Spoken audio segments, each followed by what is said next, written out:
আসসালামু আলাইকুম। আজকে তোমাদের সাথে শেয়ার করব আমার বানানো ফেস প্যাক, যেটা আমি ইউজ করে অনেক বেনিফিট পেয়েছি। সেটা আমি কিভাবে তৈরি কিভাবে মুখে দেওয়ার আগে তৈরি করি সেটাই তোমাদের সাথে দেখাবো।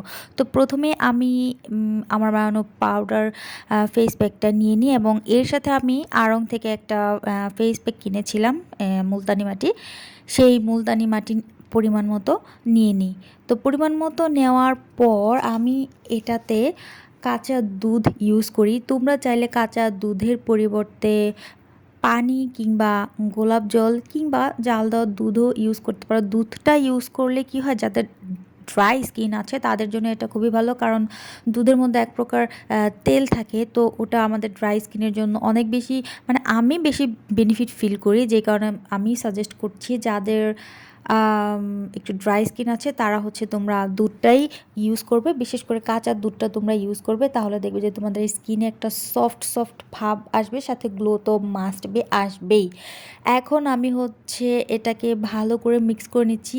এই ফেস প্যাকের সবচেয়ে যেটা ভালো যেই কাজটা যেটা করতে হবে সেটা ভালো করে এটাকে মিক্স করতে হবে। আমি প্রথমে হালকা একটু দুধ দিয়ে এটাকে ভালো করে মিক্স করে নিয়েছি, এবং তারপর আরেকটু দুধ আমি এটার মধ্যে ঢেলে রেখেছি, প্রায় 5 মিনিটের মতো ঢেলে রেখে এটাকে একটু অ্যাবজর্ব হওয়ার সময় দিয়ে 5 মিনিট পরে এটা এটা আমি মুখে অ্যাপ্লাই করি। তো আজকে জাস্ট শুধু এটার প্রিপারেশনটা দেখালাম কিভাবে তৈরি করি। নেক্সট পার্টে তোমাদেরকে দেখাবো এটা আমি কিভাবে মুখে অ্যাপ্লাই করি। সেই পর্যন্ত সবাই ভালো থাকবে। Happy journey.